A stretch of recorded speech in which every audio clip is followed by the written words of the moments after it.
Good evening, Posh fans. Welcome back to another Up The Poshcast. We're coming to you after the 2-1 loss in the League Cup away at Accrington Stanley. Who are they? I'll tell you who they are. They're a team in the second round of the League Cup, and we aren't. I was joined tonight by John and Charlie. I'm Harry. A few things to discuss. We discussed the game. We discussed Fergie's interview, which came out while we were recording. And there was a pretty interesting debate towards the end on the short-term future of Fergie, with a pretty diverse view from the hosts on what that's going to look like. Few notices. I just want to say thank you to our partners for this episode, Smiths Group Hyundai. They have a state-of-the-art showroom down on Bretton Way. Make sure you go down there if you're thinking of getting a new or used vehicle. Open 7 days a week. Even if you just want to go down and have a chat with them, have a cup of coffee, you should absolutely do it. We had some excellent donations this week. Thank you so much to Matthew Lord and Stephen Bates. You don't know how far it goes to helping keep the pod running. It has significant cost to us, and the donations were extremely generous. We really, really appreciate it and recognise you both. Thank you. Finally, as well, our Predictions League continues. We had another round tonight. Be interested to see if anyone successfully predicted a 2-1 loss with Archie Collins to score first. Even if you've missed the first 3 times for the Next Level Barbell Club Predictions League, we have monthly prizes with it. And to be honest, 3 games into the season, there's still a chance you could win the grand prize of £250 cash at the end of the year. So make sure you sign up on UpThePoshcast.com. Simply put in your email and your name, get your score in, and your first Posh goal scorer, hit submit. It's as easy as that. And with that, enjoy the episode.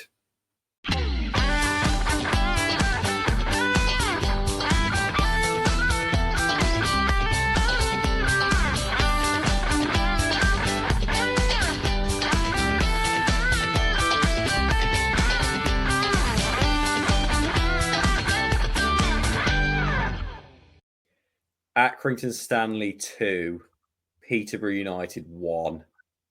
John, the floor is yours. I mean, the tonality of your voice, Harry, kind of sums it up. Before we started this, the lads were like, well, you're going to be ranting. But actually, I don't really feel like ranting. I said it last week, I am tired.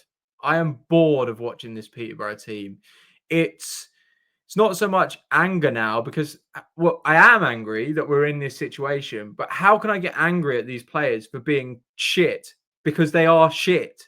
Like, it's like me going to some C-level math student, sticking him in Mensa and saying, well, why aren't you competing with these people? They can't do it. They're not physically capable of doing it. So when Fergie's on the sideline shouting, quicker, they can't play quicker because they are not good enough footballers. They are not good enough footballers to win games at League One level. We saw it last season. They are not good enough footballers to beat Accrington Stanley reserves.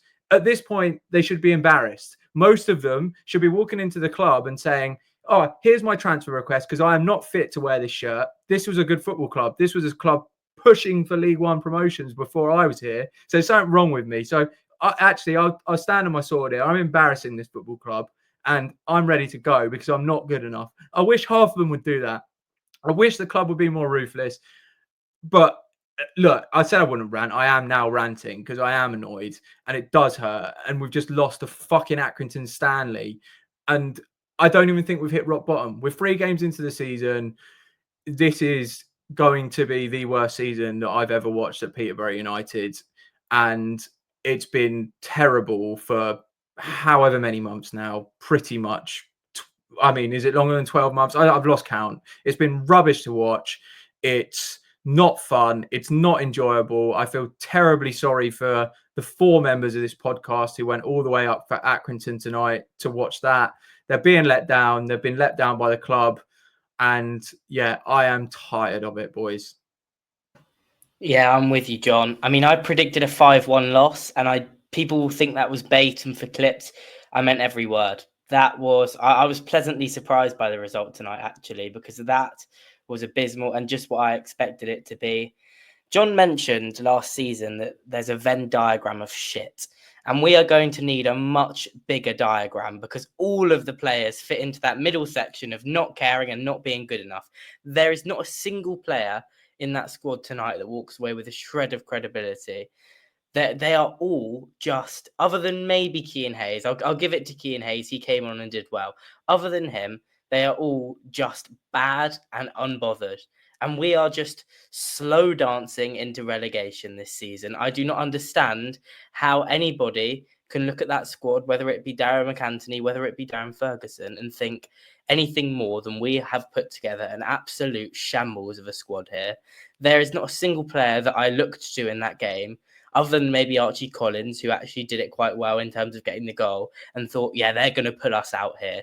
You know, when Ado came on at halftime with 2-0 down, I didn't think, you know, they're going to get us through here. You know, there were times in the past where in these cup games when we weren't doing very well, we could bring on a Johnson Clark-Harris who maybe hadn't started the game and who we'd rotated out, or Efron Mason-Clark hadn't started, and we bring him on and we go, yeah, you know what, I think we'll be all right here.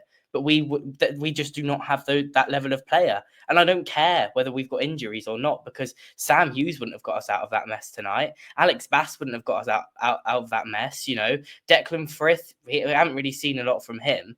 I know we've got injuries, but also our second string side should be good enough to beat a bottom end League 2 team. If you're a top League 1 side, your squad options are good enough because they should all be either at League 2 teams or in your squad as a rotation option. I am fuming. I think this is one of the most sort of disappointed and just dejected I felt after a Posh game in a long time, because we're 3 games into this season and I've already lost all hope. I mean, at least last year I had sort of until the start of the Christmas period, I was feeling decent that like we could have a good second half of the season, but I'm already feeling completely bleak and dejected, and with 3 games in. Okay, I agree that it was an absolute shambles, and we are not good enough top to bottom. I don't agree with everything you said, Charlie. I think the idea that nobody tried at all tonight is unfair, completely unfair actually on some of the players. They lacked, some of them just really lack the quality required, but I don't think there was a lack of effort from Keller. I don't think there was a lack of effort from Lolos. Clearly, there wasn't from Hayes. I actually gave him a pretty high score, and I'd be amazed if anyone thinks that Hayes didn't play well tonight. I think for some of them as well, it's a case of being barked at with so many instructions that they were a little bit overwhelmed by the situation, because that barking came out when they were 2-0 down, and they're trying to simultaneously manage a game in which Accrington came here to just stifle us and did extremely well, like really well, and we should give them credit for what we probably know as Stevenage style football, Steve Evans style Stevenage football. And the players are trying to manage dealing with that while also having Fergie in their ear screaming at basically every touch, go quicker, go faster, pass it forward. I think it was at times gutless from several. We'll get into individual players, but the idea that they weren't trying, I think, is not really my concern. It's that John's diagnosis is probably closer, that a lot of them just aren't good enough to get past a lower level League 2 side. And what that says for our League 1 season, well, me and John already predicted it. Yeah, I mean, I guess not trying probably isn't the right way to say it. I think what I more mean is these players look like, I've not seen any of them at the end of any of these games yet this season look completely gutted. And I think that's the thing, is they look happy to try and they're trying in games, but they look like they don't massively care about the outcome. You know, that if anything, the urgency that we had sort of in like the 60th minute came from the players getting scared of getting a bollocking. I don't think it came from a place of them really wanting to win that game and really having a grit and desire. And I guess it's just a bit of cope from me, because if that is the players trying at their best, then we are in serious trouble. I think it's a much better look for the football club to sort of say, yeah, we were playing away at League 2 opposition, Accrington, on a Tuesday night, and the players weren't quite up for it, but they'll be up for it for the league on Saturday. I'd much rather that be the diagnosis than, yeah, they tried their best. Yeah, that was the best they could muster. Because if that is the best they can muster, jeezy peeps, man. Well, shall we start naming some individuals then, boys? We might as well start at the back. We've got a new goalkeeper in. He looks good, doesn't he? Really, really good. Took him 45 seconds before his first calamity. So, yeah, brilliant. Billow out, and now we've got the is it Chilean, Spanish, something like that. The continental Billow Capic is now in goal for us, so that's good. Pretty disastrous debut. Exactly what Cambridge fans said.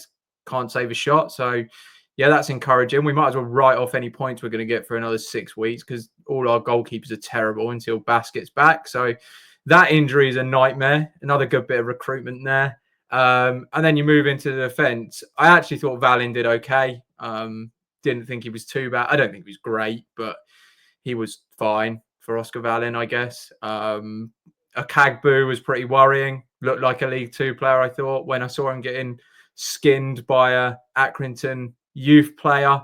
Kind of concerning, I guess. Not exactly the most promising thing. His header as well from the throw for the first goal went the wrong direction. Still looks a bit of a donkey for me as well. So when you're trying to build from the back, by the way, had a look into this. Our two centre-backs touched the ball 200 times in the match today. 200 times they had the ball. You're trying to build up with a Kagbu who can't pass and Valin who I would say is fairly average at passing. Decent at dribbling forward, but not the best passer of football. And then Dornelli, I thought he was abject. I'm not a big fan of Carl Johnston, but Carl Johnston's not started the season too badly and he hasn't got anything to fear after that performance. And Mills he wasn't great either, but I guess he was slightly better than Dornelli. Not that that's saying much. So, yeah, that's the defence done. Not much positives there. Anyone want to comment on that or move forward throughout the team? Yeah, let me give a bit of constructive. I completely agree on the centre backs. Let me be a bit constructive on the fullbacks. And I'll start talking about on the midfield a little bit. With Dornelli, I do actually think there was some decent attacking endeavour there. He got down the side multiple times, especially in the second half. He shouldn't have taken that shot that Fergie absolutely laid into him for.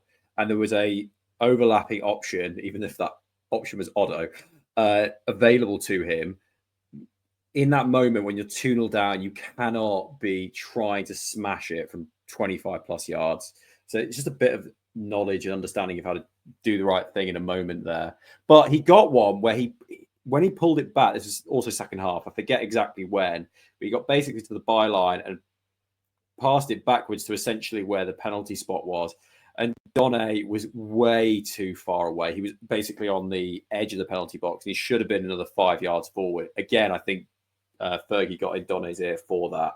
It could have been an assist if Donne's positioning was right. And Dornelli did the right thing there going forward. For Mills, yeah, it was mixed. All of Mills's 3 performances this season so far have been mixed. There is definitely potential there. And there's things that he really needs to sharpen up on. If I was going to give one specific thing that I'd like to think he will learn from, in the first half, there was a ball that got sprayed over the top to him. And he was on the left wing and he went to chest it and the ball just went past his chest. That was nothing but body mechanics. I think he will learn immediately from that his head was already telling him to go down the wing. So his body was facing the wing, not facing the ball. He had to turn his back to the sideline, be facing the ball and take the touch first.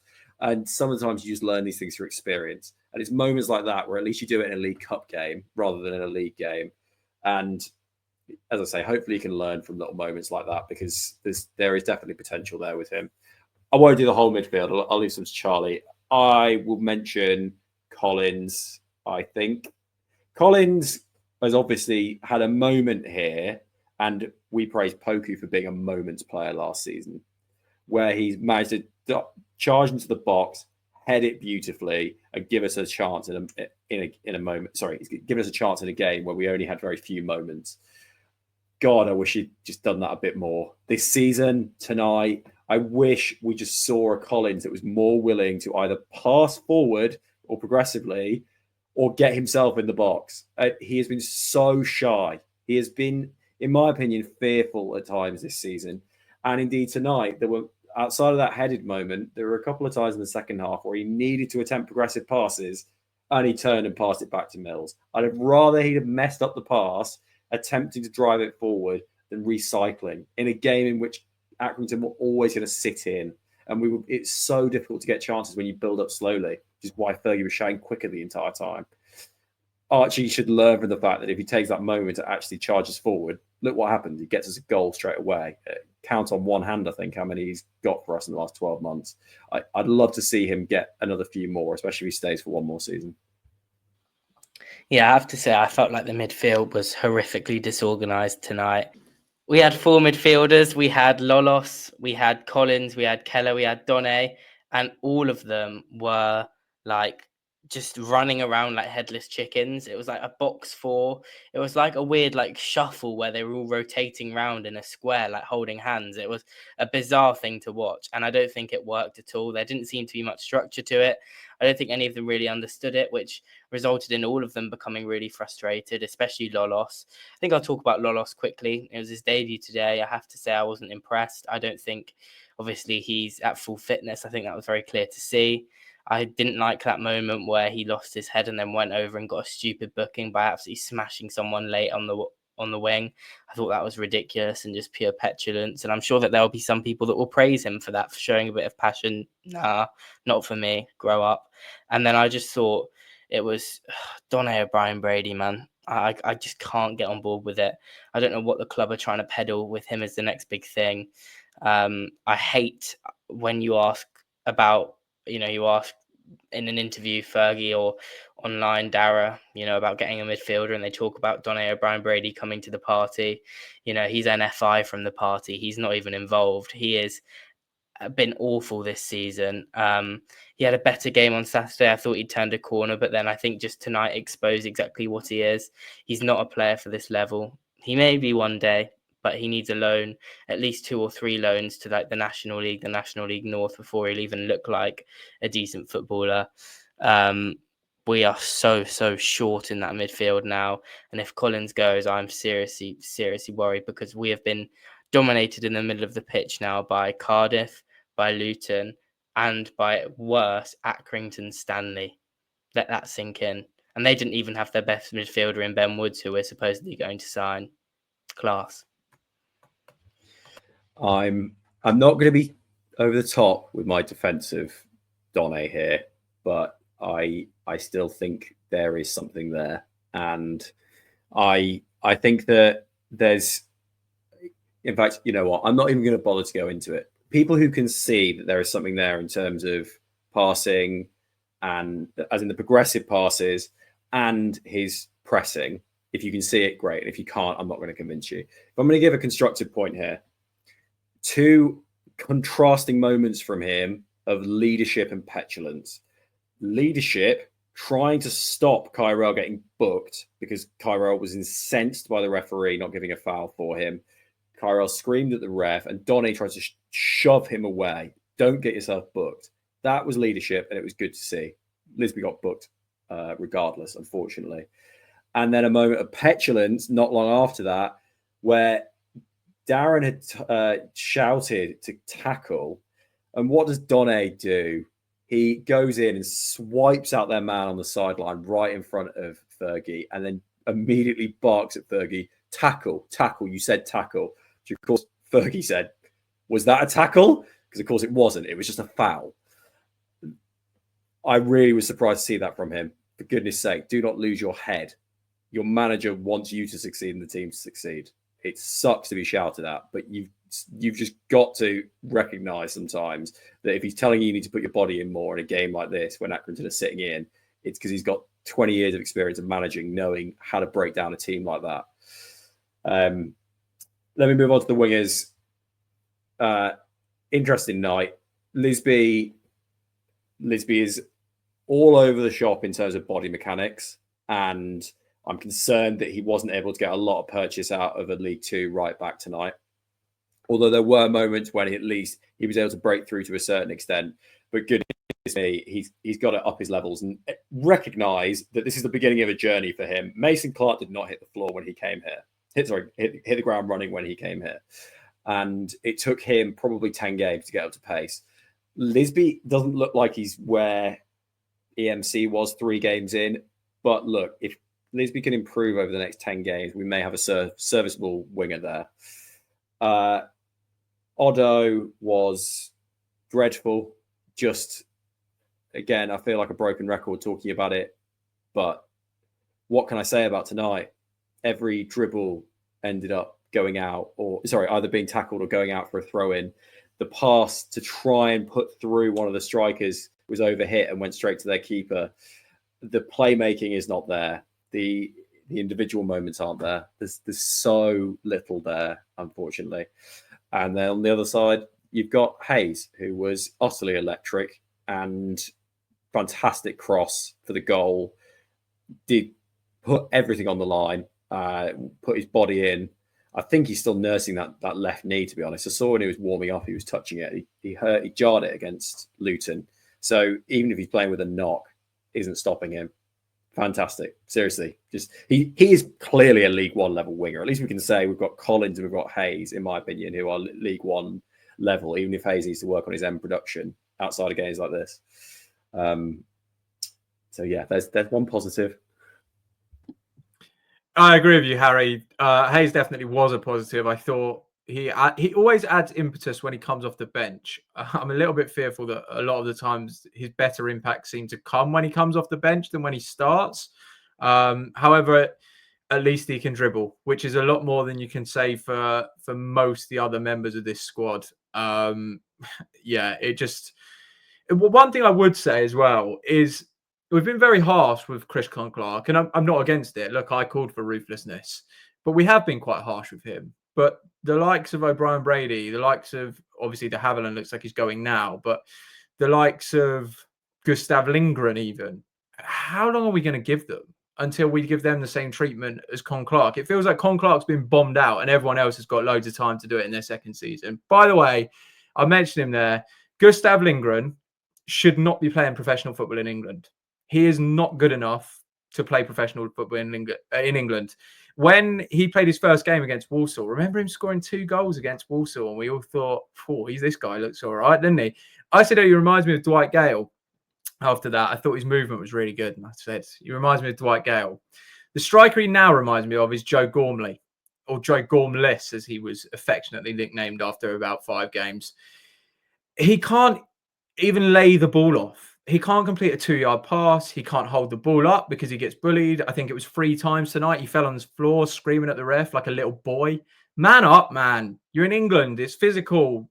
Get your body in the way. I'm so tired of him. And if I hear one more person say, well, his runs are good. If Joel Randall was in the team, he'll look good. That he could play with Lionel Messi, Cristiano Ronaldo, and Neymar behind him. He would not look good because he's a terrible player. And Dara said that we've rejected £1 million for Lindgren. I will happily pay for his flight back to Sweden. I'll put him on Ryanair. He can sit in second class and think about what he's done. He will never be good enough for Peterborough United. There is not a chance in hell. End the experiment now before we get to the end of August. Bring in a new striker. I am begging you, because this guy is woeful.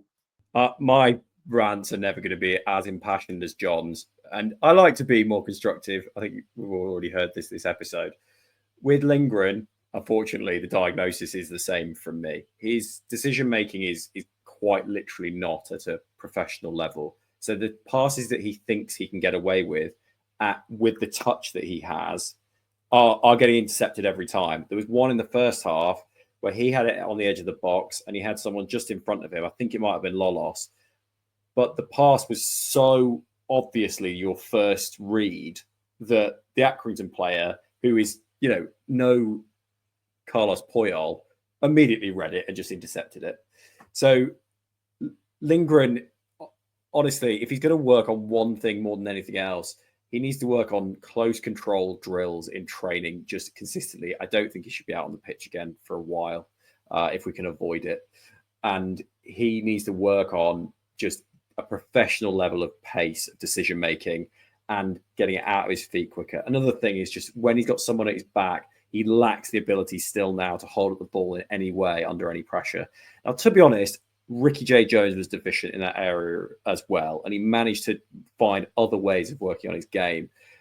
Lindgren's just got to adapt so much, because I agree, there's so many parts, both in the technicals and in the decision making, that, as John said, are literally not professional level right now. You just have to recognize it and work with it and deal with it, because you're not going to get any purchasing gains like this, or in League One, except for as we've seen, one chance per game where your run works and you end up shooting on your weaker side and getting a corner. It's nice, but it's not enough. It just is not enough for a striker at Peterborough United.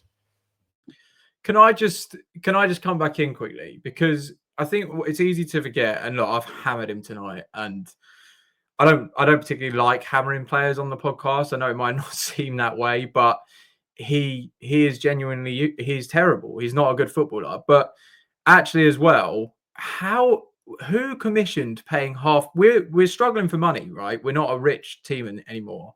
We spent £500,000 on him. Like, who did that scouting? I would love someone to come out and say, this is what I saw in Gustav Lindgren.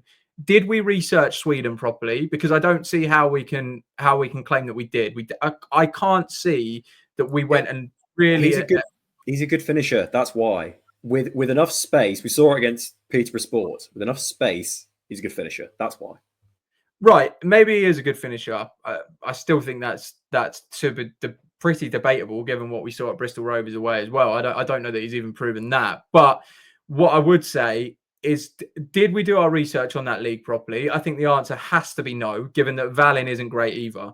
Whatever we say, he's probably better standing than Lindgren, but I still don't think he's great. So why have we gone and spent 700,000 there? And he might look a good finisher in Sweden, but surely there was someone watching 90 minutes of football, and he can't have looked, his link play can't have looked great. It can't have looked like he was holding off centre-backs, because he can't do it. So who has watched that and thought, yeah, this guy looks like he's got everything needed to step into English football? There must have been some deficiencies seen had we have done our scouting properly.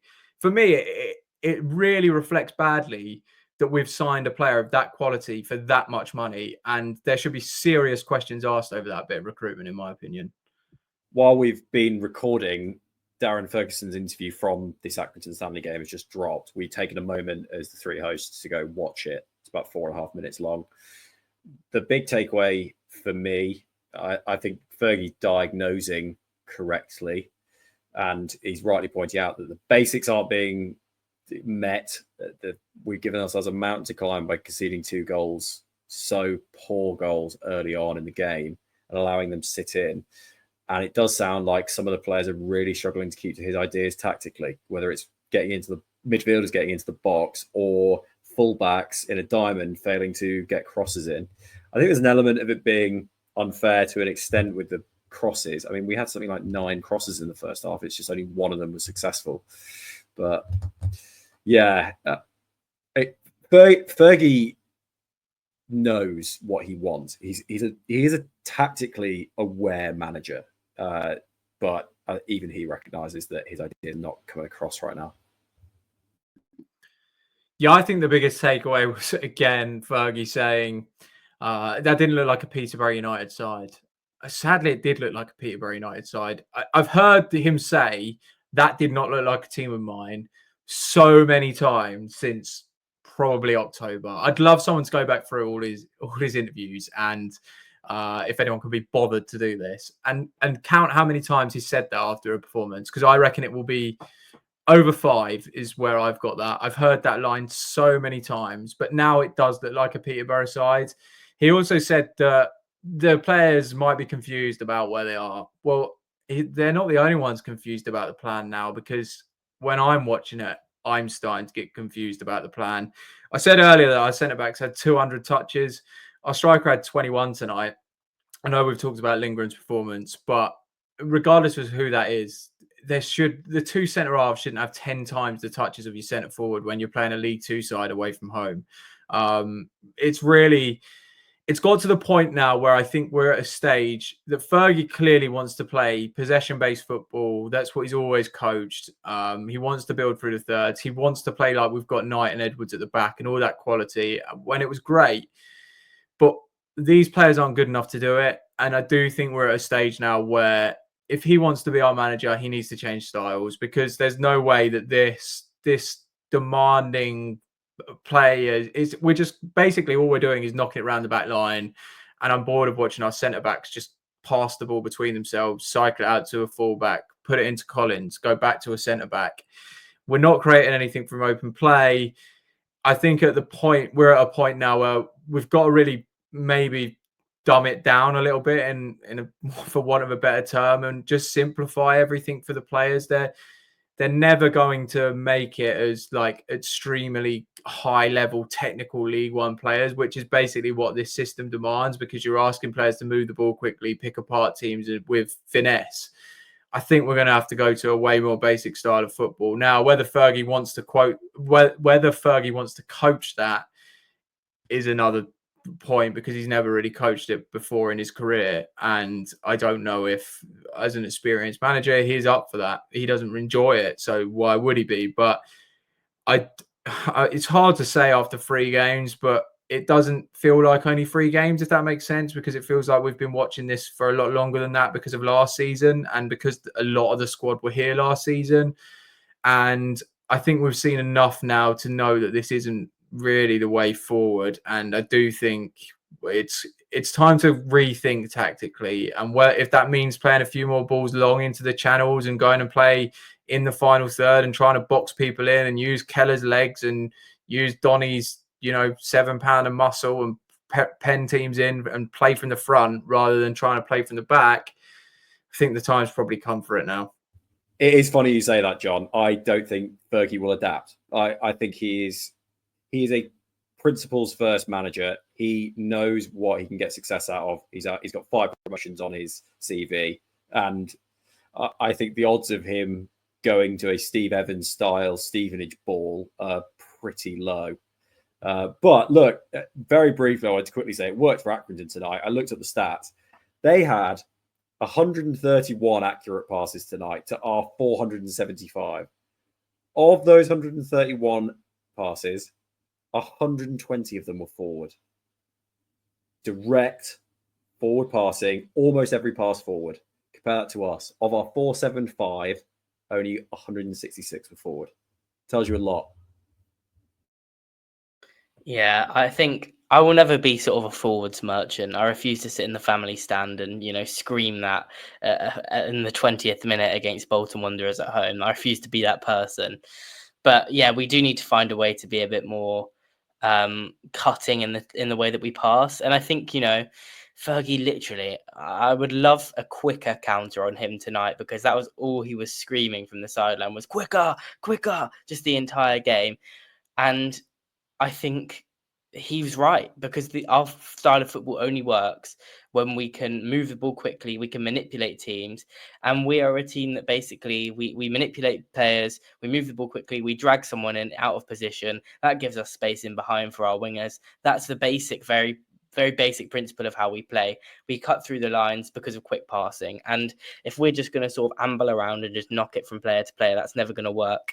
I think the concerning line that's come out of the match for me was a quote from Fergie to BBC Radio Cambridgeshire, that the performance tonight was nothing to do with formations, all on the players, and that the chairman and him have a big job to do about what they're going to do next. And I think that's really concerning to me, because, well, first of all, it shows that he has very little faith in this squad. Let's be honest. He's told us all to keep the faith, and it's only 2 league games. Well, why should we keep the faith when it seems like he has very little belief in this squad to succeed? Second of all, are we going to see that backing from Darren McAntony? Are we going to see that? Is he going to now put the checkbook out and go, yeah, you know what, we've lost 2-1 to Accrington, and although I said that we've recruited really well, and we've got the next Jack Taylor, and we think we've sorted out our issues at centre back, and we've got the best goalkeeper in the league, and all these things. Although I did say that, and I've come out and said that, you know what, no, you're right, I'm going to make 5 new signings, and they're all going to be top end League One players. Is that going to happen? Are they going to end up at an impasse where something's got to give between Ferguson and McAntony, and Darren's going to say, well, you either make this group of players work or go, and Fergie's going to go, probably, all right, I'll go then. This is a really dangerous situation now, to be this early on in the season, and for quotes like that to be coming out about transfers, and it's all been about improving what we have in the building until tonight. And when the going got tough, Fergie has come out and basically revealed his hand. What we all thought he thought, but he'd managed to defend himself. But tonight he's obviously lost his head, and he's made it very clear that he doesn't have faith in what we have in the building. And that is the most damning thing to come out of tonight. It is an absolute indictment on the shambles that this football club has become over the last 12 months in terms of recruitment. It shows that we do not have the quality of player in the building. And that is my greatest concern right now, is that we simply, nobody in the club, it feels like, other than maybe Dara, has any sort of opinion that this team is going to be a top-end League One team, despite what we've been told. Yeah, I would just like to remind everyone of our predictions episode, which can be listened to on our YouTube channel. And my crazy prediction at the time was that there is a chance that Ferguson wouldn't be our manager by September. Not sure that I saw the start to the season being quite this bad, or the fact that we're now doubting that Fergie might be our manager by the 12th of August. But the crazy before that prediction, I actually probably isn't that crazy anymore. I think there is a real chance that he goes. I don't know. Obviously, there might be. He might mean.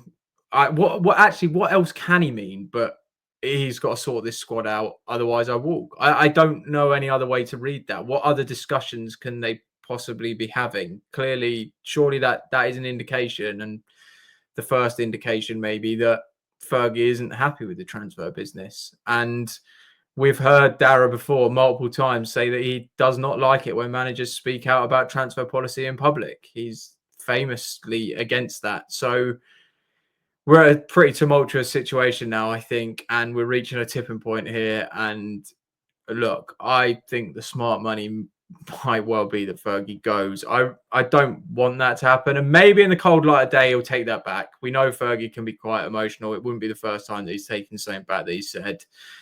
But we're in worrying times. There's no doubt about it. You two, honestly. John calling Fergie emotional.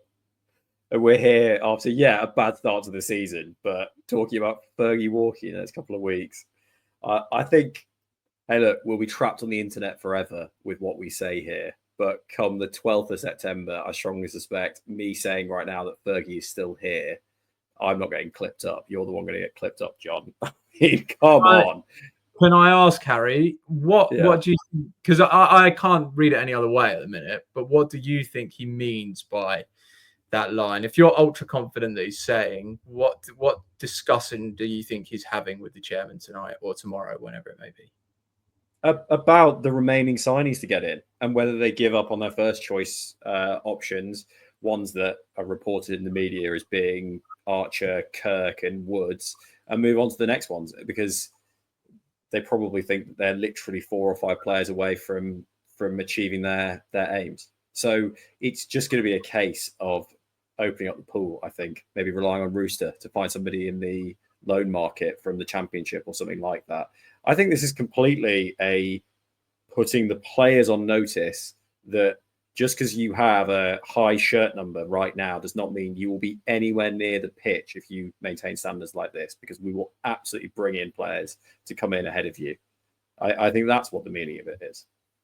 Listen, Harry, I hope you're right. I really do. You're not usually right, though, so I'm quite concerned. It's Birmingham to finish 7th, but I think, listen, I think Fergie, I'm more on the John side of this. I think Fergie's getting fed up. I don't think it's a warning to the players. I mean, some of it will be, saying that they're a good team against mannequins is a pretty direct shot at the group of players.